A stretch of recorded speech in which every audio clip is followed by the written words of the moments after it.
Fisher glacier make में एक glacier है। Robertson land, Antarctica. ये लैम्बर्ट ग्लेशियर की एक बड़ी मावन नदी है। ग्लेशियर वक्तन फ़ौक़तन बढ़ने में गैर मामूली है।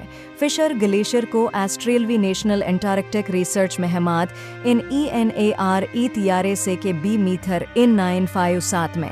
इसका नाम ऑस्ट्रेलिया की एंटार्कटिक नाम कमेटी NCA ने एनही Fisher, chief geologist, bureau of mineral resources, department of national development, Australia के लिए रखा था। फिशर ग्लेशियर लैम्बर्ट ग्लेशियर की एक नुमाया मगरबी माविन नदी है। ये तकरीबन 100 समुद्री मील 149 किलोमीटर 120 मील लंबा है। ये माउंट मेंजीज और माउंट रॉबन के शमाली अतराफ से मशरक़ की तरफ बहता है और माउंट स्टीनियर के बिल्कुल मशरक़ में लैम्बर्ट ग्लेशियर के मरकज़ी धारे में शामिल हो जाता है। कहा जाता है कि मुश्तरका लैम्बर्ट फिशर ग्लेशियर 400 किलोमीटर है, 200 मील लंबा, 100 किलोमीटर 60 मील तक चौड़ा है और एंटार्कटिक आइस शेड का तकरीबन 8% पानी निकालता है। इससे ये दुनिया का सबसे बड़ा ग्लेशियर बन जाएगा।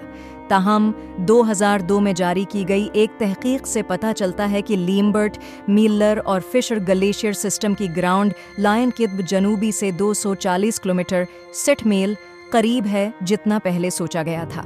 इस निज़ाम है कि निचले हिस्से को ज़्यादा मुनासिब तरीके से एमरी आइस शेल्फ का हिस्सा समझा जाता है और फिशर ग्लेशियर को इस आइस शेल्फ की एक माविन दरिया के तौर पर 33,000 मुरब्बा मील